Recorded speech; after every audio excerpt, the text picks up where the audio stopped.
सांगितलं की आम्ही सर्वप्रथम 29 आमदारांचं मी अभिनंदन करेन। एकत्रपणे येऊन त्यांनी मुख्यमंत्र्यांची भेट घेतली आणि मुख्यमंत्र्यांना त्यांनी सांगितलं हे जे काही उपवर्गीकरण आहे ते बंद करा। अक्रॉस ऑल द पार्टी आम्ही एकत्र झालेलो आहे। बीजेपी मधले देखील आमदार जे अनुसूचित जातीचे आहेत ते देखील एकत्र आले, एक अभेद युती झाली। आपल्याला सांगू इच्छितो त्या आमदारांनी मला जे सांगितलं, मुख्यमंत्री एवढे सिरियस दिसले नाही भीमरावजी। आम्ही निवेदन दिलं, निवेदनाकडे बघितलं आणि सांगितलं पुढच्या वेळेला मी काहीतरी निर्णय घेतो। मुख्यमंत्री ज्या काही घोषणा दिल्या, मुख्यमंत्री होश में आओ, त्याप्रमाणे या मोर्चाच्या माध्यमामधून महाराष्ट्राच्या मुख्यमंत्र्याला सांगू इच्छितो, बाबा तुम्ही होशमध्ये या आणि उपवर्गीकरणाला आमचा विरोध आहे।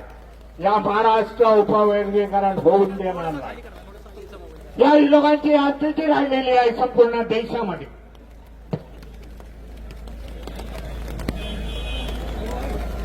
दोन 2014 मध्ये जेव्हा ते बसले सत्तेवरती, जेव्हा केंद्रामध्ये बसले, जेव्हा राज्यामध्ये बसले, तेव्हा आठवत असेल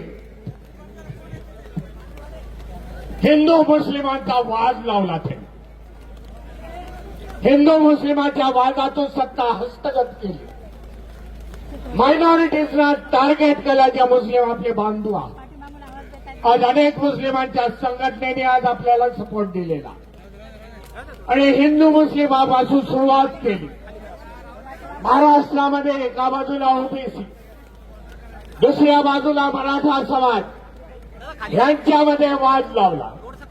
आज गावागावामध्ये गेलात तर काय आहे, गावागावामध्ये एक दुसऱ्याला एकाच्या अँगलने बघितलं जातं, विषमतेने बघितलं जातं। एका बाजूला मराठा आहे, दुसऱ्या बाजूला ओबीसी आहे।